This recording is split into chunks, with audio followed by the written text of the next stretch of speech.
Hold on to your butts. Da-da-da. You were saying? Welcome to episode 112 of the Civil War Breakfast Club podcast. Tonight, I am joined by my super awesome Civil War nerd co-host, Darren. I am just merely his Canadian co-host, Mary. I don't have a creative bone in my body, so like when it comes to the intro, so there. Oh, that would.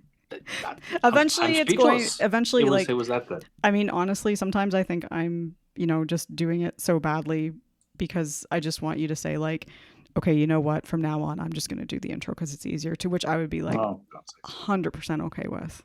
I really would. Anyways, Because I'm sure if we did that's a great. I'm sure if we did a poll amongst our listeners, they would say that they prefer your intros over mine because yours are. I don't think so at all.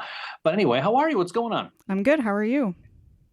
Yeah, well, I'm stunned. I'm speechless up that fantastic intro. We're here on a hot and steamy, sticky Thursday night here in Plymouth, Massachusetts. Thunderstorms are afoot all around the nneighborhood. Yes, they are just north of us in Boston, AF, as they say. Yeah, but we're going to get through it. We're going to muscle through it. We're going to have a good time. So, what you going to ask me? I was about to get to that. Thank you very much. What are you drinking tonight? Yes, I was. Well, I'm drinking. It's called the Crisp from 6 Points out of Brooklyn because part of this episode we're going to talk about has to do with Brooklyn, sort of. I don't have any New York mug, so I have my proud Boston Red Sox mug because this is what the best I can do. To stick it to them. New York. Yeah. Whatever case, it's okay. Anyway, so yeah, what's happening? What are you drinking? So I'm drinking Bengal, or Bengali, I think it's called, which is also at a 6 Point Brewing in New York. And honestly, like, we did not plan that for tonight when we bought that beer last week and we had some left over. Like, we did not plan for it to be New York beer specifically for this podcast, but that's the way it worked out. And I'm not going to show my mug on here, but it is a Civil War mug. Not sure if there's New York regiments in it, but I just grabbed the first Civil War mug I saw, so that's what I'm drinking. But yes, as you said, tonight we are going to be talking about, it's honestly a subject that, I mean, for my studying the Civil War, does not get talked about. I don't think nearly enough. It's almost like people don't really want to touch it. But I mean, I have to say my introduction to the New York City Draft Riots was through one of my favorite movies, Gangs of New York, which in my opinion is a Civil War movie, but it shows the home front side of it. It shows, and I mean, yes, it's not completely historically accurate, but it's still a good movie. But that was my introduction to it when that movie came out like many years ago. And I was like, whoa, I really didn't know that had happened. But it's such a fascinating part of the Civil War. It is. We spend a lot of time talking about battles and generals and people who make up this cast of characters in this crazy American Civil War we do. But one aspect, like you said, we really haven't talked too much about was the impact of the war, on the home front, you know, the damage that has been done to the citizens in its cities. Now, we mentioned diaries like Mary Chestnut's diary, here and there. We've never really got into the plight of the civilians in the city. So today we are going to talk about one of the darkest hours in the entire Civil War history, and it has nothing to do with battle formations or strategy. This was the draft riots that took place in New York City in July of 1863. The riot or insurrection will actually be the second largest insurrection in American history, of course, after what? After the Civil War, right? Yep. And what it's going to do, it's going to tear apart the city of New York, and to the point where its fingerprints of this riot are still there today. Yeah, they're still in how the city's divided and all that.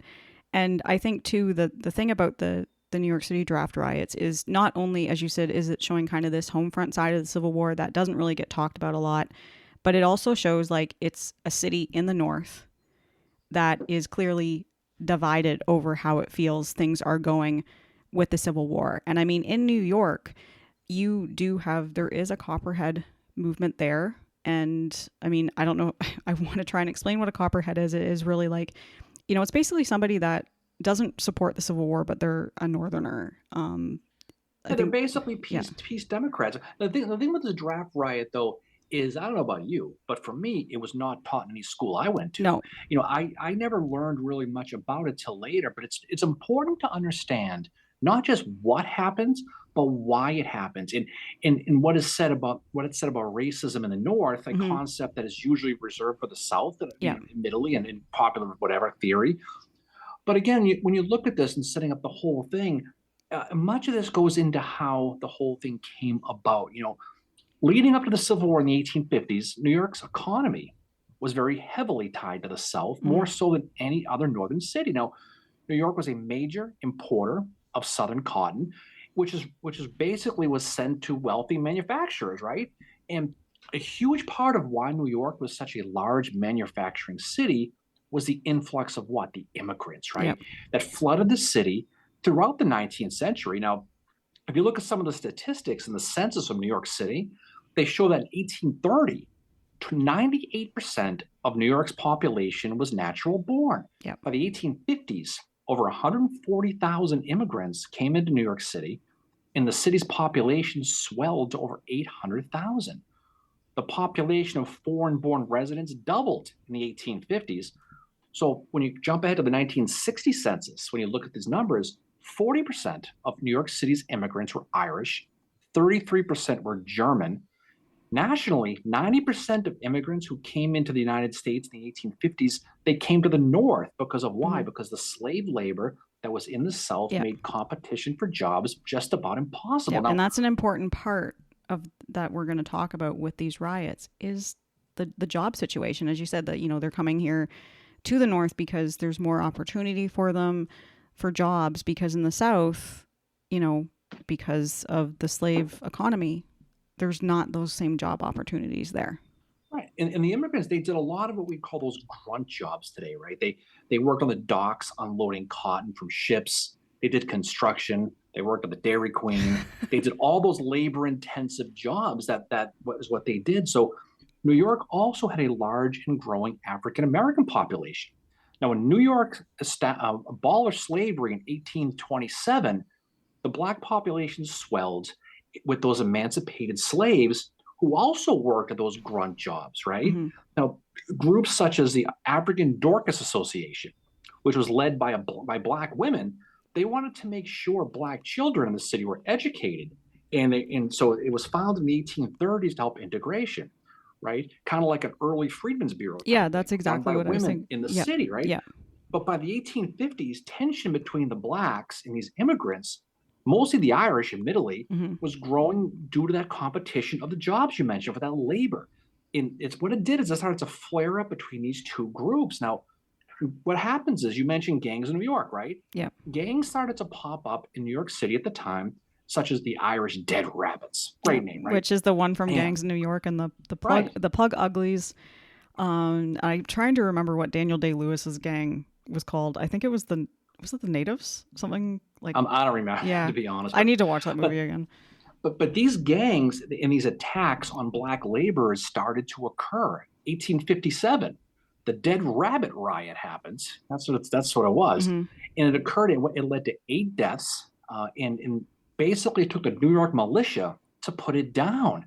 So Daniel Day-Lewis, one of his favorite movies, does a really good job kind of explaining that. And if you watch the movie, you'll notice the last scene, or one of the last scenes, is from what? The New York riot. Yep. Is how it's right That right in the yeah, movie. like I said at the beginning, that's how I learned about these riots. I had just, I was so focused on the battles in my Civil War studies that I never, I was like, whoa, I had, no idea, this is happening on the home front and how bad it was. And just to like the impact that it, you can still kind of see today in the city with the divisions that are still Oh, no, there. no question. And it gets worse. September of 1862, the guy with the hat we talk about, Abraham Yeah. Lincoln, he is going to write that Emancipation Proclamation, which will go into effect on January 1st, 1863. The Irish population in New York City, Mary, they were not happy about this one bit. No. They were like you when I tell you to slow it down and mix in a water once in a while. That look, Yeah. that's how No. angry they were. They were pretty mad because there's already a lot of tension for that Yep. job competition. But the potential of thousands of more emancipated blacks now invading New York to take the jobs was an issue that directly affected them. And it increased that temperature in the city. So those racial flames in New York City were also being fanned by the local politicians and Yes. newspapers in the city. Now, which catered to the Irish Hmm. because guess why? They could speak English. The Germans couldn't. So they Yep. put a lot of this inflammatory language in the newspapers. New York City was led by a Democrat slash Copperhead mayor by name Fernando Wood married. Yes, who he And came up in our episode about Oliver Otis Howard, and he he did. is he's the character that I love to hate in the Lincoln movie. Lee Pace plays him, does a terrific job of playing Fernando Wood. But yeah, as you said, he's the mayor of New York City, and the one thing he does is he tries to get this movement going to get New York City to secede from the Union. Like, this is Well, how much of a he copperhead does. he is. He was more economic is why Yeah. he did it, but for the most part, he was a Southern sympathizer. He was a classic comrade. He was recently elected to his second term in 1860, thanks to the support from those Irish immigrants, Hmm. especially the Dead Rabbits, who helped push him his support. Now, Wood was a piece of work. He just was. He was a Philly native. This probably explains why he's so angry all the time. And he's going to get married 3 times and have 16 children in his life. So Oh my God. this guy had, I don't know how he had time to do anything besides politics, put his pants on once in a while. But that's what he was. Now, Fernando Wood was also, like you mentioned, he famously approached the city's alderman in 1861, demanding New York City secede from the Union and become what was called a free city. Hmm. Now, that primary reason we talked about, like I said earlier, was that New York's economy was directly tied to importing Southern cotton. 50% of New York's exports were full or in part to Southern cotton. So the Civil War directly hurt the city's pocketbook, Hmm. and especially Tammany Hall's Democratic political Yeah. machine, because that cotton fed the money, which fed the Democrats, which that's it all went Yeah. hands in hand. So what Wood does, obviously he's going to try to see it's not going to get shot down. Obviously, Yeah. there'd be no New York Yankees today if they seceded. Think about that, how that would change history, right? But again, Wood appeals directly to those immigrants for their support and their votes. What he basically tells them is this: New York City should take care of its own working class instead of worrying about the working class from people in other states. That's what he's telling them. And they're like, yeah, yeah. And they're buying into this. He's continually going to tell them that abolition is going to add thousands of freed slaves to the already competitive New York City Hmm. workforce, which is being strangled due to the war. The city's already being strangled because of the cotton embargoes. Now those jobs that are already gone are going to get even more competitive with that. That's how he's feeding them. He's scaring them. It's fear tactics, right? So the immigrants are already poor. They're living in slums, and now Lincoln's Emancipation Proclamation is really their worst nightmare. Yeah. It really, really is, if you think about it. And tensions are going to often lead to violence. March of 1863, white immigrant dock workers are going to attack 200 black laborers and their families. So you're going to have it's this perfect growing storm, right? In a nutshell, summer of 1863, New York City was a powder keg. It was of racial and economic tensions. It was being fueled by the democratically controlled newspapers and politicians Hmm. filling the immigrants' heads full of fear and putting abolitionists and blacks as their direct enemies and putting a crosshair right on their backs, what he's doing, Yeah. right? That match is going to ignite the powder keg, and that is going to come from the passing of the Enrollment Act, also known as the Civil War Military Draft Act, Yeah. if you're nasty. It was passed on March 3rd of 1863. The Enrollment Act was the first national conscription law and required every male citizen and immigrant who filed for citizenship between the ages of 20 and 45 to be eligible to be drafted into the Union Army. That's what it said. Hmm. If you remember, each state has a quota system. Yeah. And if the state doesn't meet the quota, it falls to the draft. So they're still trying to focus on volunteers. They're still trying to recruit, and I think Right. the thinking behind like Lincoln and the administration putting this into place is that they thought that it was going to speed up volunteers. It was like, oh, if I don't volunteer, I'm going to get drafted. Well, I mean, at this point in the Civil War, I don't think it would have worked anyway. Like, No, and it's going to prove to fail. But the problem is the one of the biggest errors in the actual act was the back door Lincoln put into this. yes. Now you talk about Creedence Clearwater's revival, right? Hmm. That song "Fortunate Son." They Yeah. sung about the Vietnam War. It's kind of what this is talking about. What Lincoln did is he put a little thing in there so he can get through Congress to protect a lot of the rich, wealthy merchants. That is, if you could find a substitute, or you can pay $300 which is the equivalent in today's money of just over $9,000, you could be exempt from the draft. You know who didn't have the money, Mary? The poor Irish immigrants. Pretty much everybody who's an immigrant in Yeah. New York City. Also, the members of the city's volunteer fire department we're going to talk about, up to that point, they were exempt from it. Guess what? Now they're not anymore. Which is But that crazy didn't work because it's out like too you well. need that's like essential to your city. You need Right. fire So department. they closed that loophole. In New York City, the Enrollment Act caused more anger from its citizens than Brian Cashman does today. And that's saying something, right? That's how much these people were fired up and stoked up about this. The phrase rich man's war, war a poor man's fight, Yep. that's where this came from. It was repeated over and over again. Rich bankers and merchants, many of which were making money off of the blood of the war, Yes. were not going to have to fight in it. And that was a big deal. One other thing that really got them bad too was, you know who else was exempt from the draft? Oh, The blacks. Yep. They were not eligible to serve because why? They were not citizens. Yep. So now, when the draft comes to New York a few months later in July of 1863, this bubbling hate caused by economic division, racism, is going to boil over into the second largest insurrection in American history. Like we said, second only to the Civil War itself. Yep. Really what it is a perfect storm of just what the hell did we think of? Exactly. And it's been actually, as you said, it's been brewing for months. But the other problem this is, on the other side, the military side of it, is that New York City is not very well defended. There's not a lot of army men there to defend the city. And you think about it, July of 1863 or, even going back to June, General Lee has come into Pennsylvania and they need troops there. There is a man, his name is John E. Wool, and he's been in the Army forever. He's an 1812 veteran. He's been at the Battle of Queenston Heights and Plattsburgh, Mexican War. He trained, supplied, and commanded raw recruits at the Battle of Buena Vista. And by the Civil War, he ranked second only to General Winfield Scott.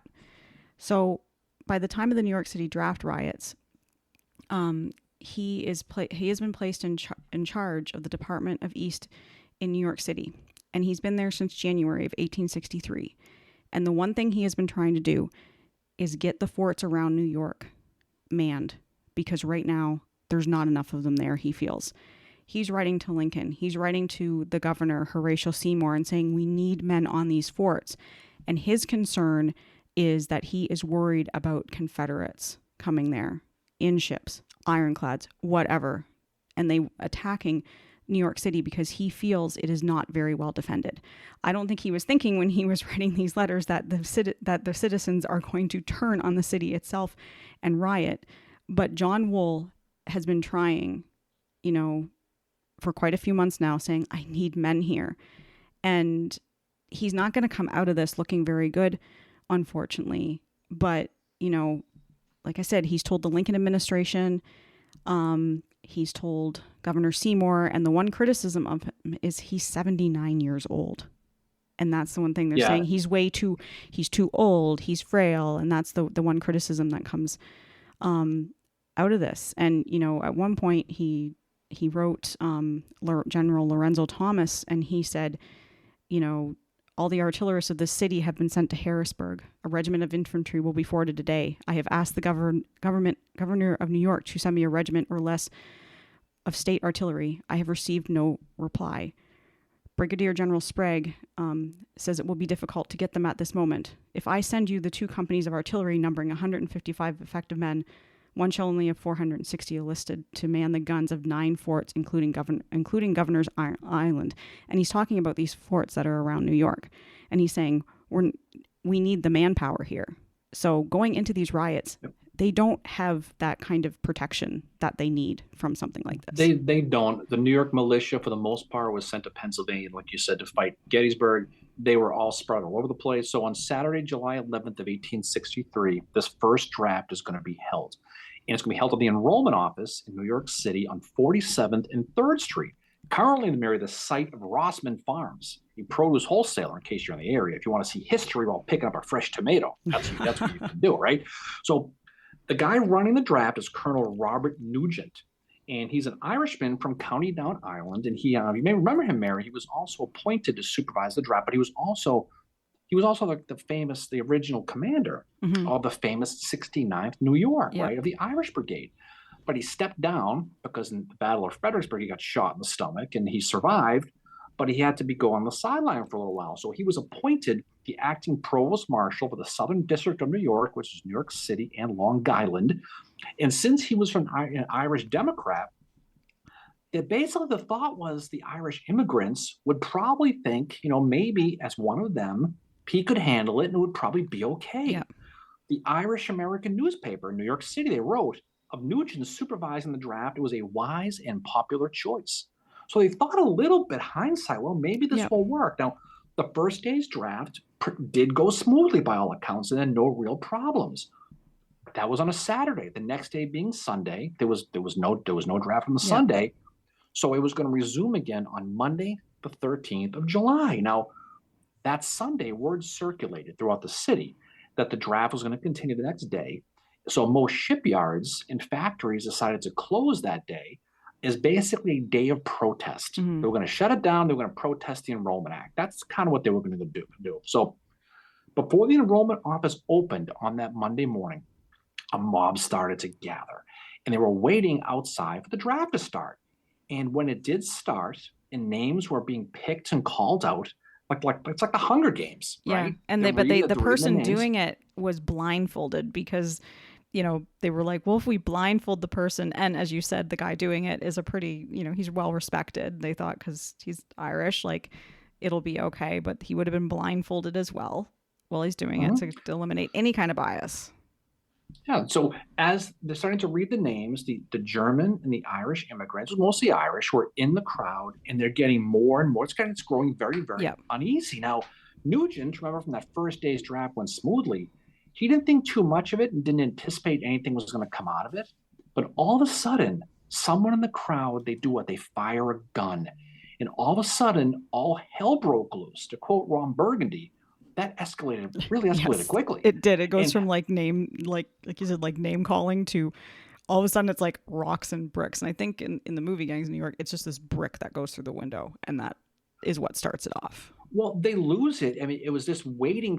We're just waiting for that flashpoint. The enraged mob immediately attacks the building where the draft is being held in the Ninth District Provost Office, and to stop it. And what they're going to do is they're going to burn it to the ground after destroying all the draft paperwork, and they're going to cut the telegraph wires so the authorities can't call anybody for help. Hmm. That's what they're going to do. Now, like you said a little while ago, New York City is very vulnerable at this point with the fact that state militia, like I said, is in Gettysburg. Yep. There's the city's only defends it at that moment by 1,400 local police. That's all it is. Yep. The mob had no problem pushing through these guys. And the fire department at the time, like you mentioned, was only a volunteer one. They weren't a professional one. And part of the fire department was part of a gang called the Black Joke. Yeah. That was the name of the gang. And so when two of the members of the Black Joke heard their names called for the draft, the firemen, instead of helping put out the fires, they joined. Yeah. They said, "The hell with this. We're going to do this," because don't forget, they were exempt up to that point. So to hear their names, like, what the hell is going on? And they just lost it. So one of the policemen who did arrive at the scene, who happened to be the superintendent of the Hmm. police, his name was John Kennedy. Not Yep. that one, by I the way, Mary. Different John no, Kennedy. I remember that. That's an interesting thing about this is this, the police superintendent is John Alexander Kennedy, and he's He is, and gonna he's gonna as arrive Irish there. as they come. He's not in And so uniform when right. he arrives, but the mob still recognizes him. They recognize him, they chase him down and beat him senseless, and they take him out of commission. He's done, right? Colonel Nugent, he's going to find out what's going on at this, and he's going to be stunned. He immediately sends 32 soldiers from the Invalid Corps. Those soldiers who were slightly injured, but they Yeah. couldn't go fight, but they had to defend. So he sends them to help out the situation. But unfortunately for them, they were also attacked, and two of those guys got killed. And basically, anyone they sent down to help quell this riot got pounded. They Yeah. they just got jumped, and they just got the Donnelly clubs working them and the rocks. That's what they were doing, right? And so basically, you had an unusual small number of people trying to stop this wave of hate and anger that's been boiling for years and years and years. And once the riot got going, it didn't stop. No. After destroying the enrollment office, they looted stores. They tore up the railroad tracks. They destroyed, like I said, every DQ in the area, burnt, gone, blizzards for nobody. Yep. And so when they started cutting those telegraph wires, and the words began to basically seek out, well, what was going on was they started to seek out now the people they really wanted to Yeah, get. Now it like was the abolitionists and the blacks. and the Republican, they went after Republican Right, newspapers the is Republican where they abolitionists. actually went after the Bull's Head Hotel as well and burned it down because guess what? They would not serve alcohol to the rioters. They wouldn't They're give like, they wouldn't no. give the drunken rioters already more alcohol, so they burnt the place down. But what happens is it turns on the movie The Purge is what Mhm. it kind of does. They're going to start hunting down Republicans slash abolitionists, and they're going to hunt down blacks, Yeah. and they're gonna hunt them, right. So the Republican, Horace Greeley, his New York Tribune, his newspaper office as a Republican newspaper was targeted, and they actually saved a building, the employees did, because somehow they had Gatling guns and they pulled them out and they said nope and they walked away. Yeah. How many newspapers have Gatling Yeah, guns? like what a But that's brilliant what they did. but they like and Horace Greeley was there listening to bulletins on the telegraph before the wires were cut of what was happening in the city. So they knew they were on their way to him. And just so you know, Mary, it wasn't just men causing these problems; it was No. women too. Exactly. And there's a quote that described the women as ferociously swinging aprons and handkerchiefs while cheering and urging the rioters Yep. forward. Right, so it was everybody. George Templeton Strong, he's got a very famous diary. He's Mhm. kind of the northern version of Mary Chestnut. He was a rich New Yorker who happened to pay that $300 thing to get out of it, Yep. by the way. He wrote of these rioters, he called them the beastly ruffians, are masters of the situation of the city. Now, what's funny, by the way, speaking of George Templeton Strong, he wrote in his diary of paying the fee to get out of it. Yeah. He wrote, "I paid a big old Dutch boy of about 20 years old to be my alter ego." I mean, you kind of realize why they hated these people, Yeah, like it right? is really like it's definitely like rich man's war, poor man's fight kind of thing, right? Like here he is writing about like, oh, I was able to pay someone off, and like it's totally like the war is not really touching them at up to that point, right? Yep. But now they have to face it with these riots. Mhm. You mentioned Wool earlier, but one other guy who helped, who from the army who did arrive, another old dude, a 67-year-old guy from Rahway, New Jersey, and a veteran of the Mexican War, a guy named General Harvey Brown, Hmm. and he was also part of that New York Harbor Yep. leadership over there. In Brown, he's going to arrive at the police headquarters and sort of help out, but what he kind of does is add a sense of calm, Yeah. because Thomas Acton, he replaced John Kennedy. So he's the police chief, and he's kind of bouncing off the walls, kind of like, oh, Howard over there, Yeah. the East cemetery Cemetery. gatehouse, right? That's kind of what he was. But what Brown does is kind of settle him down.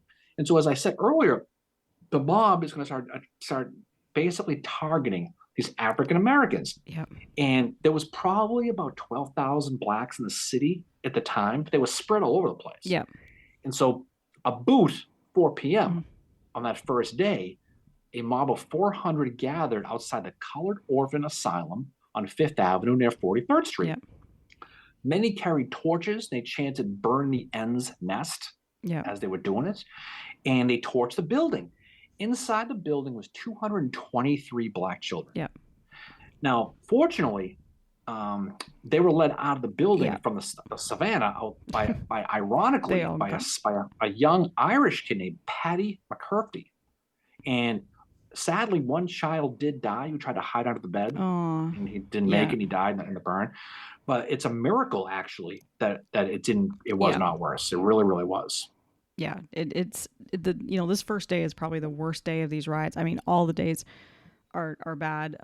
But as you said, like, at the Midtown docks, the tensions have been they've been brewing there for quite a while, like years and years and years, and then that spills over down there as well.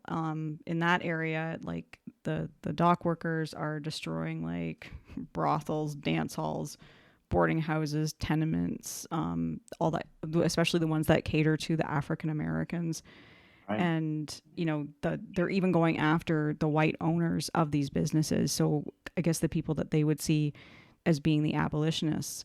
But it's like it just keeps kind of steamrolling, and more people are joining into it as well. And because the telegraph wires are being cut, they can't really get word out about what's happening.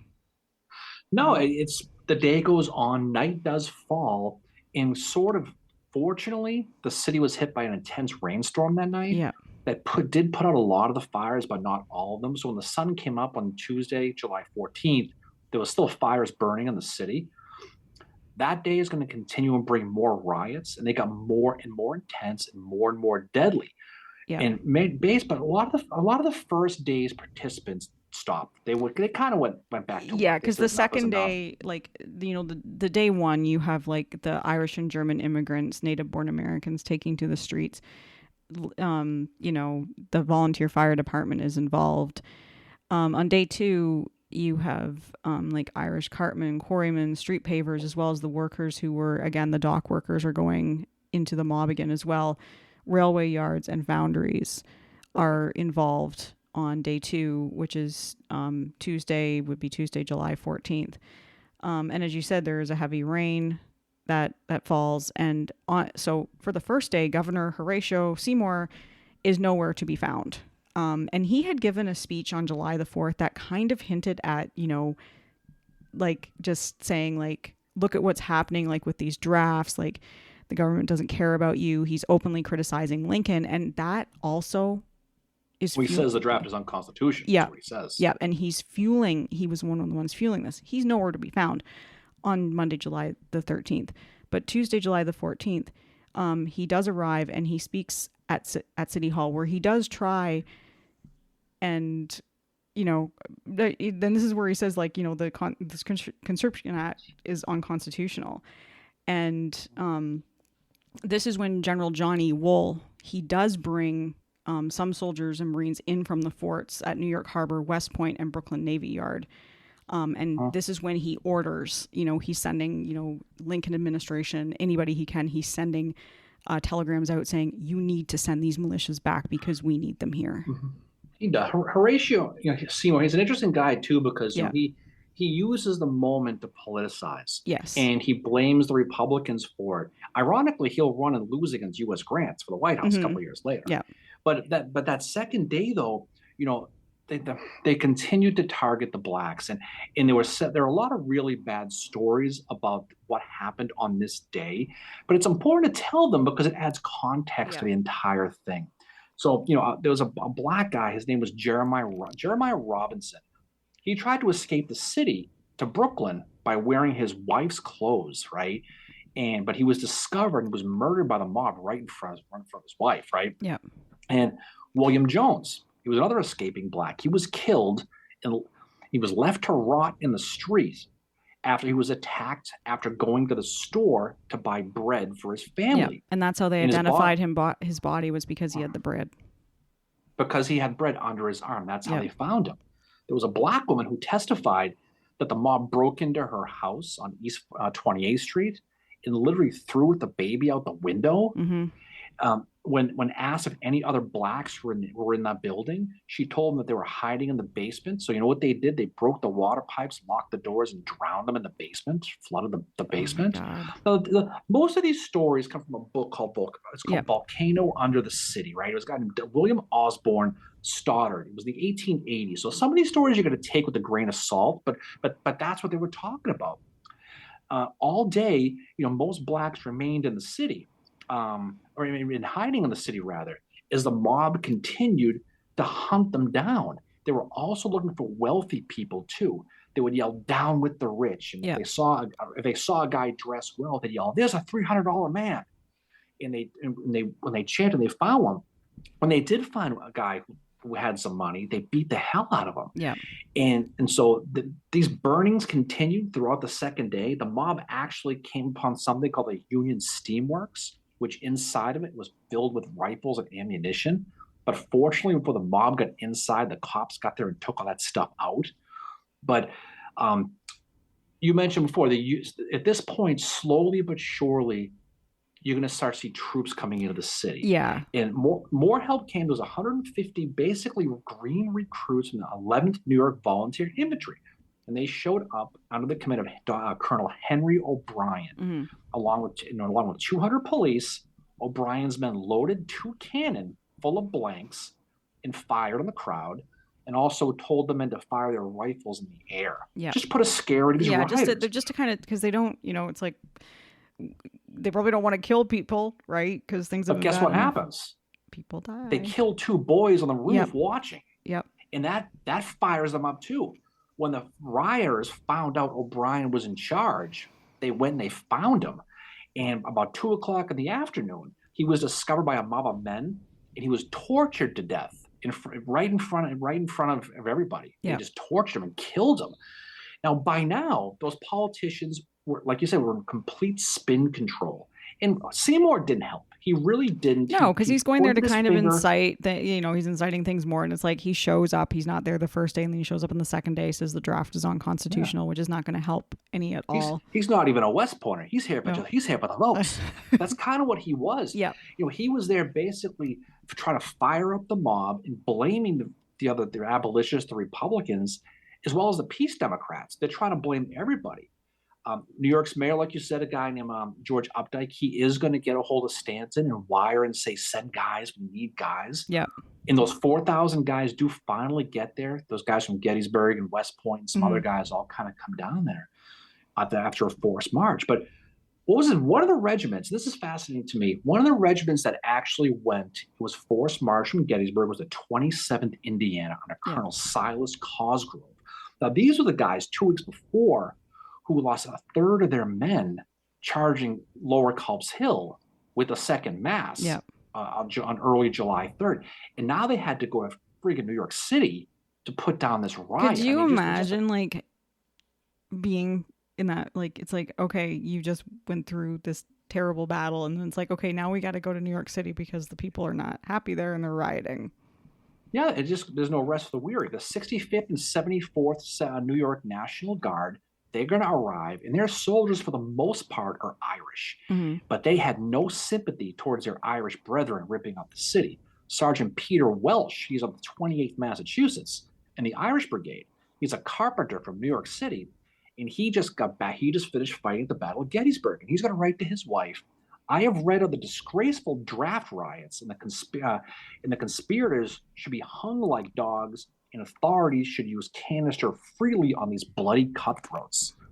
So it wasn't like this was a Irish kind of jumping on board. They wanted this thing stopped. Yeah. So despite this military presence, the attacks on blacks continued. Yeah. And houses are broken into, and being searched by the mob. And the rioting is spreading as well too. I think to begin it's in Manhattan, right?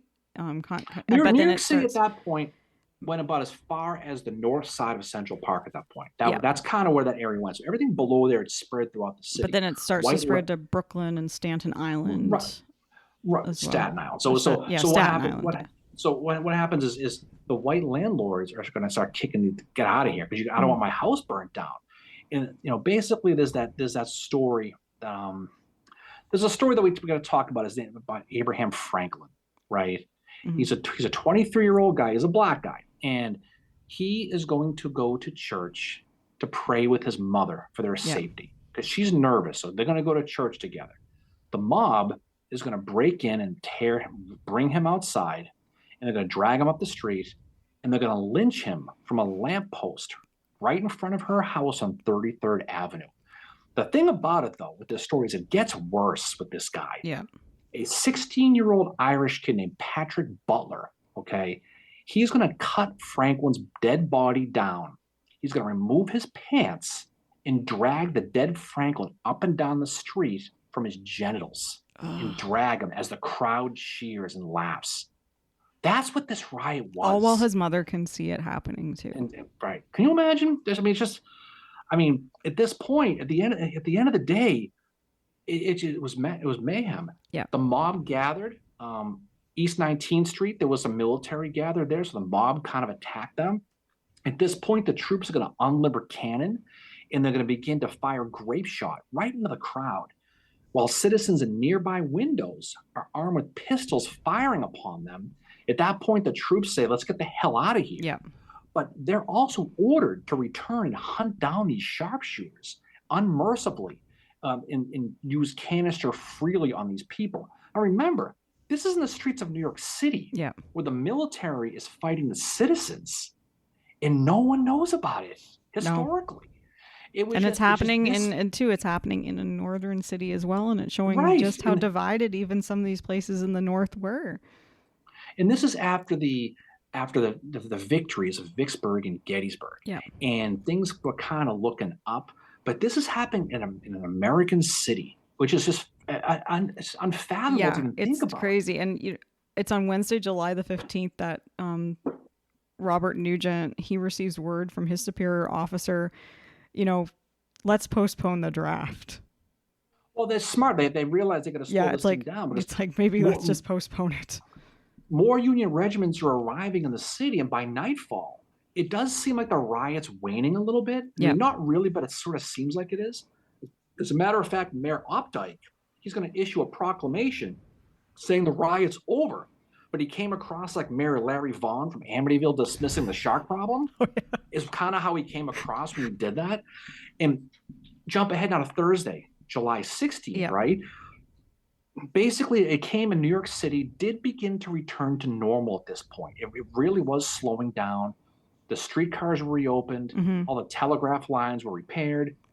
Blacks began to feel like they could walk the streets again, but there was also a heavy police and military presence to protect them.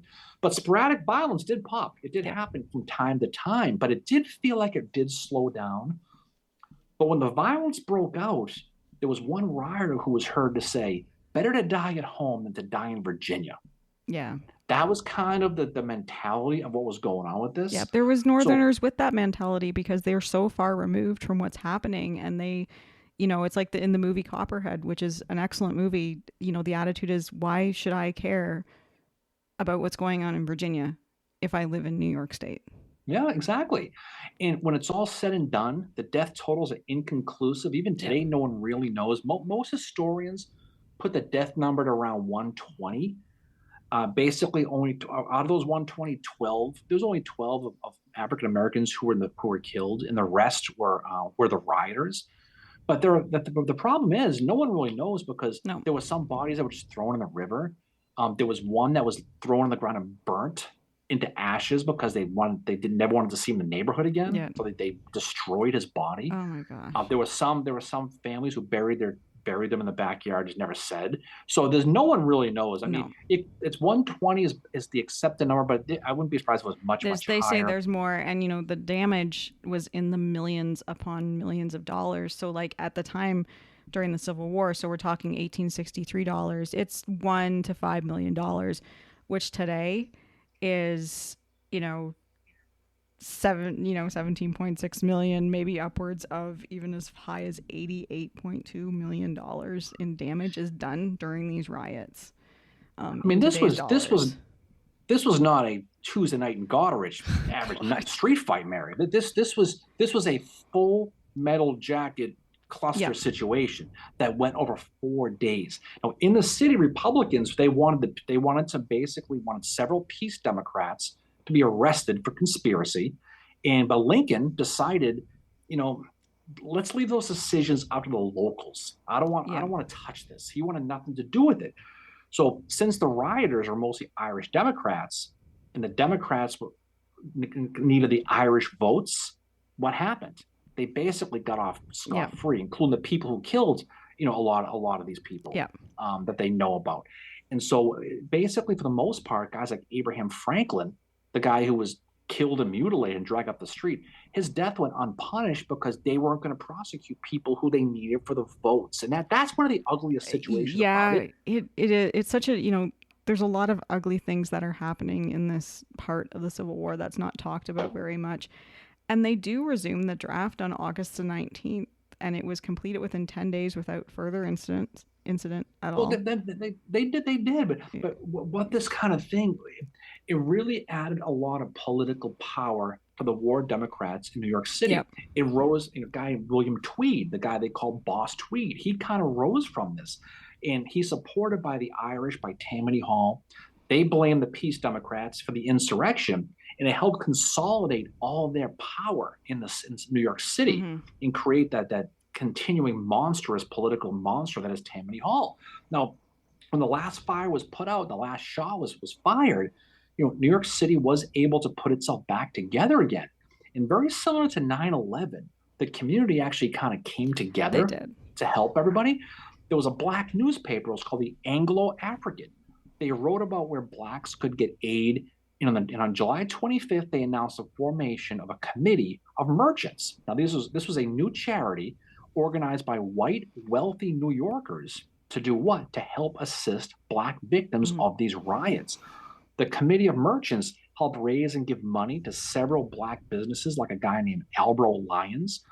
He was a black merchant who ran a ship outfitting company, and his entire business was destroyed in the riot. He received $2,000 from this group, which is a lot of money. Yeah. $10, a lot of money, right? That's kind of how it was, right? Funds were basically raised to rebuild that orphanage that was burnt Yep. down, and like a lot of the other sites of violence. But despite all this, many black residents that fled Manhattan, they never returned. Yeah. 20% of them Manhattan, flee the city. right, and they went further north of the island to settle the area, which is now known as Yeah. Harlem, and a lot of them went to Brooklyn. And so, if you go to New York City in today's areas, those towns, those parts of New York City are very heavy African American, and that's directly because of these draft Yeah. riots. Is what drove them all there. Now, like to what you said, the draft did resume on August 19th. It was protected by 20,000 soldiers, so there wasn't like much could really happen. But really, the whole, we talked about this earlier, the whole draft concept really fizzled and fell apart. Yeah. The primary reason, like we said before, the draft existed to fill in that gap between the volunteers and the quotas. But the problem is the good thing, I guess, is the volunteer numbers really increased. And the reason why is because of who? It was because of 180,000 black volunteers Yep. who now could join to the Emancipation Proclamation. So it's ironically, at the end of the day, the black soldiers who would ironically, they would take the spots of the immigrants who couldn't afford to pay the $300 Yep. because, so the draft became a moot point. They attacked blacks because they couldn't serve and they had to serve. At the end of the day, they ultimately did not have to serve because these blacks signed up to Yep. join, which is kind of one of those weird historical Yeah. ironies. It's Is kind of interesting how how it it was. it works out, right? Yeah, it just was. I mean, Colonel Robert Nugent, he's going to survive all this, and he's going to he's that superintendent of the Mm-hmm. 69th New York we talked about. He's going to be heavily involved in recruiting. 1864, he's going to continue to recruit white soldiers in his Irish brigade, and he will go on to become the Irish Brigade's final commander. He will actually have the honor of leading that brigade at the Grand Review in Washington in May of 1865 when the war was over, right? So at the end of the day, when you think about it, most of the rioters basically were Irish. And when the people they were stopping them were also Irish. So really, when you think about the New York draft riots, it's sometimes referred to as the Irish Civil War Mm-hmm. in New York City. Yeah. And it kind of was, if Yeah. you really It's its think about own, because it shows how divided things were in the city, and you have to remember the things that are factoring into this are, the Copperhead politicians like Fernando Wood, Horatio Seymour, and just as well as the media is inciting some of this as well, and the draft law, which, for me, my opinion is it was not one of the Lincoln administration's best moves, I think, just because they were they just put it in place and didn't think of, well, what might happen kind of thing. And then, this is what happened from it. No, at the end of the day, what the New York draft riots really were, it just showed that racism and fear of others is not a regional thing. And Northern racism was just as strong as Southern racism. Exactly. In the story of the draft riot is certainly one of the darkest in American history. But basically, what it did was it basically showed what happens when politicians and the media can go out of their way to fire up people who are already feeling depressed and angry and blaming somebody else. And then a flash happens and ignites it. Yeah. And that's what happens. Now, who knows how many ultimately died, but the damage was done. And like we said at the beginning of this, the fingerprints is still in New York City from the Oh draft yeah. riot, where people are sitting outside drinking at these outdoor cafes on Fifth Avenue, where black men were lynched and where Irish guys were shot down by American soldiers. So it's an ugly part of history. So if you really are fascinated by it, there are a lot of good books to read about this that we Mm-hmm. mentioned before. City Under the Volcano I mentioned is probably the best one, but really what it does it shines a light on that problem this country had at that time. And Lincoln, you're right. Lincoln's draft was a folly in a lot of different ways Yeah. because it was really unnecessary. And the way it was done, you can tell by putting a guy like Robert Nugent in charge. They thought something could happen. Yeah. And if you think something could happen, maybe you just shouldn't do it, Yeah, and right? to the fact that they're not listening to Wool because, the whole ageism thing is playing against him. They're not listening to, like, hey, we need to have more people here. Now, again, it's not because General Wool thinks there's going to be a riot. He thinks that the Confederates are going to come up into New York Harbor and basically bomb the shit out of the city. That's what his fear was. And nobody listened to him. General Wool ultimately does become a scapegoat in the New York City draft riots, again, because of his age. But, he was said to, be very frail and just not able to command or whatever. His, I read an article about him and it was really interesting, basically saying, like, we need to reassess this guy's role and understand that, he did play a role in the overall civil aspects of the Civil War. He's involved in the Peninsula Campaign as well.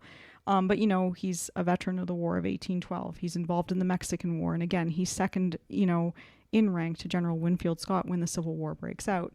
Uh, And interesting fact, he's buried in the same cemetery as General George Henry Thomas. oh, wow, that's pretty cool. Yeah. That's pretty cool. But yeah, he just has this, we see this so much, and we've talked about it a lot in these episodes, that there always has to be like a scapegoat, or there sometimes seems to be. And that's kind of where General Wool comes in here. He's like this scapegoat for what happens during the riots. But obviously it's not just him that's involved. There's so many different factors playing into these draft riots, and they are a very, very dark part of not just the Civil War, but American history. And I think it's a part that needs to be looked at more because it's showing what is going on the home front and just how divided things were in the North. And too, that racism is terrible in the North just as much as it is in the South. And right, especially when it's coupled with the economic factor yeah, as well, exactly. and the fact that you're merging the two together to come up with from many scapegoats, and the fact that the reason why you're failing is because of this guy. Yeah. You're living in these real tough neighborhoods. Your job is 16-hour days. And now you have to worry about someone taking your job, and you got the politicians, the newspapers fanning the flames. I mean, truth be told, it's really a story that should be told more. Yeah. Because it's a lesson that we can still learn today. So I think that's a good point to drop Yep. off, Hammer. I think that's certainly a story well told. So definitely check out some literature on that, and read about this. People listen to this because it's something that it's almost like you read this and it's almost like it's a fiction. You realize it really happened here, and in that and how much how close the city came to just tearing itself apart. And at the time, things were going well here in the East in the war. You have And to so, think that, Vicksburg has happened, Gettysburg, it's 2 victories for the Union, and it's, there's this part of the war that is basically, I don't want to say it's being ignored, but it's not really talked about. It's overshadowed by everything else. And yes, it is an ugly part of the history, but when you study history, you have to study the ugly parts of it too. And this is definitely one of those. And, if you haven't seen Gangs in New York, or it's been a while since you've watched it, definitely watch it. Again, take a lot of it with a grain of salt. It's not 100% historically accurate, like anything, but it is a good Civil War movie about what is going on at the home front in New York City. And near the end, they do the riots, and it's pretty graphic what they show. just that that long-term bubbling hatred exploded Yeah. in those 4 days in July of 1863. So it's a history that really needs to be studied. So what's coming up for us next? What's next? So our next episode, hopefully dropping next week, if not the week after, just depending on our schedules and stuff, we will be talking about the Battle of the Crater, which, again, not a great day for the Union Army or General Burnside. Nope. It's going to be another tough one, but it's a good story to tell. I mean, people who study Petersburg know the story of the crater with Ledley and Burnside and USCT soldiers and everything that went on that. So we'll get back to battles. We'll talk about that. So we have our live coming up this weekend, I believe, On right? Sunday at 10 a.m. Check out our YouTube channel, subscribe to us, and you can join us for our live streams that we have on there. It's always a good time. We just, usually talk about the episode, and if you've been on our lives, you know that we bounce from subject to subject in the Civil War. So we kind of go all over the place. And also watch the spot too, but will be announced in the book club with Maine at Gettysburg. Yeah. That'll be coming here pretty soon too. So all right, so off we go. Any final words from you, Fincheru? Oh, well, thanks for bringing it as you always do. And again, huge thank you to our listeners. Oh, there's Funko Mary. Huge thank you to our listeners. We reached 175,000 downloads last week. So thank you for everybody for supporting us for these near 3 years. We couldn't have done it without you guys, and you are all awesome, and we really appreciate the support. Definitely a lot of fun. All right, so everybody have a great weekend. Hope it cools off. We are is brutally hot in this country. So grab a libation, sit outside. Hopefully you get a little bit of breeze, get some thunderstorms to cool off the world, and off we go. All right, Mary, it's a pleasure as always to pleasure's again always all yours, and we'll look forward to talking to you all on the other side. See y'all later. Bye. Go Sox. Bye, guys.